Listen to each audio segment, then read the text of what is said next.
Okay, this is the artist that I chose to do my research on. He used these little train figurines and just natural things that he found in the street to create art and little scenes of these little people living life, and then he would photograph them and leave them in the street.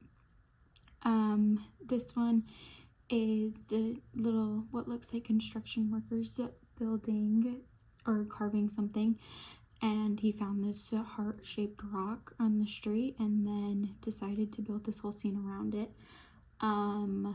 I think that there's just a level of, it looks like normal grunt work or day-to-day work that people would do, but he chose to do it with these little figurines. This next one is so cute. It's like one of my favorites. It's this cutie pie little couple sitting on a bench, and it's actually just a curb. So like just a normal modern day curb that he put these little figurines on, but it looks so much bigger when in all reality it's probably not even 6 inches off the ground. And I think that's so cool in the way that he was able to capture what looks like a normal cliff or a lookout or something with these little tiny figurines that are actually only a couple of centimeters tall.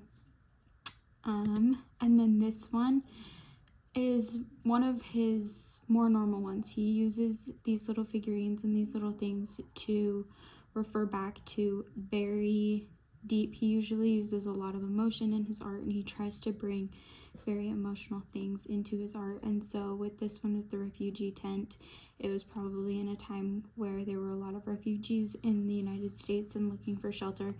And so he used his art as a way to show this to the world, but also actually just used litter from off the street in the form of a banana peel to do that.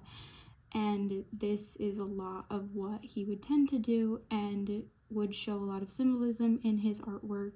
And then, like I said, he would leave it there, and so there's a chance that someone came and found this little refugee tent with these little people underneath it, but in all reality it was probably just swept up with the wind or taken away by the elements.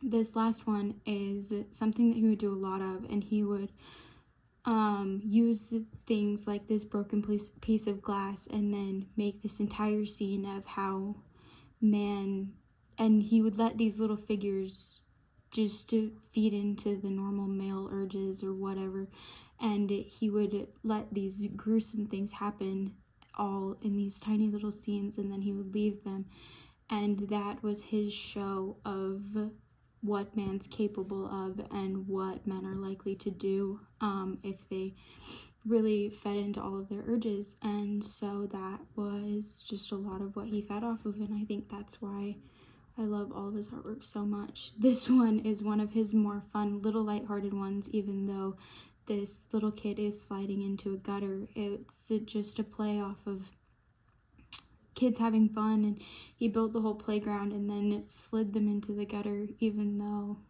really it's supposed to be like maybe a fun little water park or something.